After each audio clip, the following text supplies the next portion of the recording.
And welcome back to this Tuesday edition of Newsmax Now. It's good to have everybody joining us for another hour of Newsmax Now. We'll talk about a big ruling coming out of an appellate court down in New Orleans today that has a lot to do with immigration. But first, we're going to turn our attention to a new settlement with the Justice Department and the City of Cleveland's Police Department. Police officers now will be under the watchful eye of the Justice Department. Now, Cleveland Police will create a review board to handle all allegations of misconduct. We turn our attention now to this issue where the police department will also now train officers to diminish racial bias. All this coming after nearly 2 years of investigation by the Department of Justice. They found a pattern of excessive force and civil rights violation by the Cleveland Police Department. This comes just days after a police officer was acquitted of manslaughter in the deaths of 2 unarmed black suspects some 2 years ago.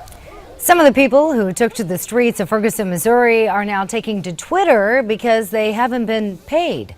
That's according to a report from the Washington Times. Some protesters are staging sit-ins at a Missouri group they say promised to pay them for protesting. Front Page Magazine reports that the group had been paying protesters as much as $5,000 a month.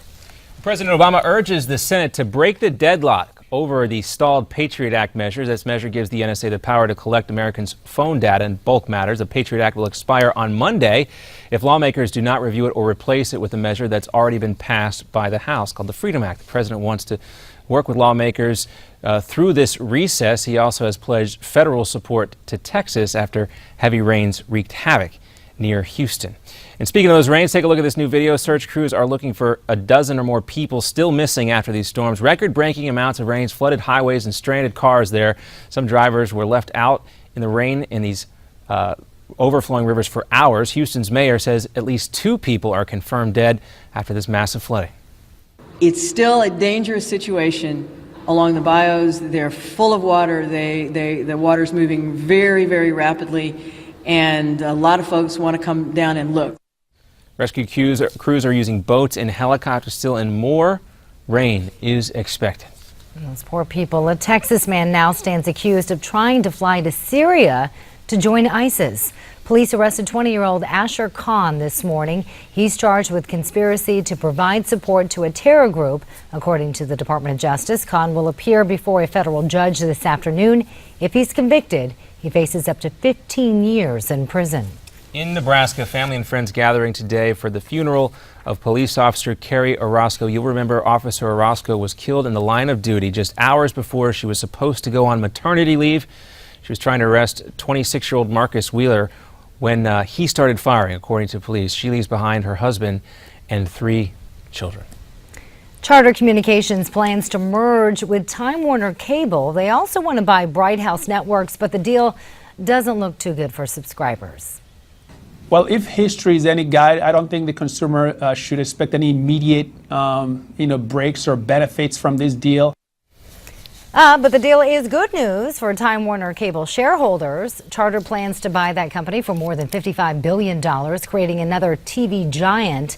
The combined company would have almost 24 million customers, putting it right behind Comcast. Russia's leader Vladimir Putin believes that sanctions against his country will be lifted very soon. He says foreign businesses should not be excluded from Russia. Putin also encouraged companies to expand before the sanctions are lifted. The European Union has them in place until July. Putin made the commitments during a business forum in Moscow. The U.S. State Department finally voicing some concerns over a closed-door trial for a Washington Post reporter. The State Department says it is worried about a lack of transparency in this process for Jason Rezan's trial. He's been held in Iran for nearly a year on charges that he's a spy for the U.S. government. The White House says the charges are absurd. And joining us now is J.D. Hayworth, host of Newsmax Prime. Good to have you.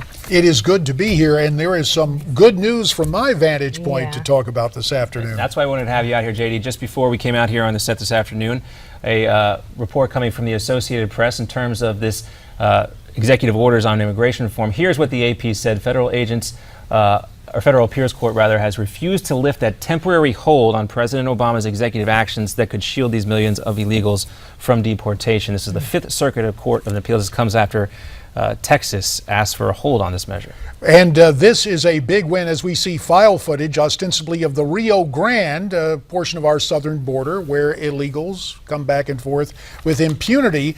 The scene shifted from Texas to the U.S. Circuit Court of Appeals for the Fifth Circuit in New Orleans. A 2-1 decision today.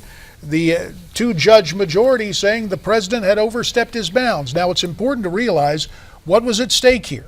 This is what has been nicknamed Amnesty Light, the Deferred Action Plan for Parental Accountability. And this was the situation where people were saying, gee, I was brought here as a youngster when I wasn't of a legally accountable age. You got to let me stay. Of course, the White House and other open borders advocates looking for a way to poeticize as well as politicize this, called them dreamers. But basically, the judges said this would be a nightmare to try and implement in Texas. Quoting from the majority decision, DAPA, the DREAM Act, modifies substantive rights and interests, conferring lawful presence on 500,000 illegal aliens in Texas, forcing the state to choose between spending millions of dollars to subsidize driver's licenses and changing its law. And so what this does... What does this ruling mean, though? What is well, it means, and this is the problem area, Miranda, it means if the administration actually listens to the court, they are to stand down. The disturbing reports are that this administration, forget about listening to the Congress, they're not listening to the courts. After the initial ruling was issued by Judge Andrew Hanen down on the border in, I believe, in El Paso, that federal judge issued the initial injunction, and as we understand it, the Department of Justice, the Department of Homeland Security has ignored it and moved full speed ahead with the Dreamers Act. Now the Fifth Circuit has said, we agree with Judge Hanen, stop. But this president has shown an unwillingness to do so. So it sets up, were this, if I would care to venture a couple of comments about the way things are covered, if this president were a Republican, all hell would break loose from the national media. This would be called a constitutional crisis. But because the Washington Press Corps always and forever cheers for Mr. Obama, this will be sublimated and suborned down the agenda. But it is huge news, and it's something that this White House should take very seriously. And what the White House has used constantly is what they say, we don't have the resources within the Department of Homeland Security to execute the law, right? Do you think they can still hide behind that as an excuse now that there is a judge in the appellate court saying that that's not really the case? That's not going to work. Well, you had Judge Hanen, and now you have the two judges on the Fifth Circuit saying, hey, listen, this is a clear end run of the Constitution. You need to stop it right now. This is what it boils down to. And the other thing that's been interesting, John, bureaucrats may have said they didn't have the resources. The president rhetorically has said on a number of issues, we don't have time to wait. This is so urgent. Oh, really? It's so urgent you're going to leave aside the Constitution. And what we see here is the third branch of government, the judiciary, stepping up. Now, will the president turn a deaf ear to the judiciary as he has to the Congress? Or does he think by going to the Supreme Court he can lean on somebody there to get a 5-4 decision in his own favor? That remains to be seen. It is worth noting tonight, when Dick Morris joins us, one aspect of this may be rendered moot by the so-called trade agreement. And Dick will be here to explain just how TPP essentially is another effort to end run the Constitution and put yet more power into the executive branch. And that's coming up tonight at 8 o'clock Central Time. What else do you Actually, 8 o'clock Eastern, 7 Central, and sorry. 5 o'clock Pacific. And for the folks in the Mountain Time Zone, that'll be 4 o'clock. Thanks for clearing that up for us. There does seem to be a little bit more confidence from the leadership in Congress and ability to get this deal done. So we'll be interesting to get Dick's take on that, JD. Yep, and I messed up on the Mountain Time Zone. Don't It's worry. 8 I o'clock think I messed Eastern, you up. 8 o'clock Eastern, 7 o'clock Central, 6 o'clock Mountain, 5 o'clock Pacific. That covers all the whys and think you covered wherefores with the everything. numbers. So 8 o'clock Eastern, we'll have Dick Morris here. Also, we'll talk with Colonel Derek Harvey about what has transpired, the comments of Ashton Carter, the defense secretary, and now an Iraqi offensive to retake Ramadi. All that and more tonight on Newsmax Prime. Sounds good, JD. See you then, JD.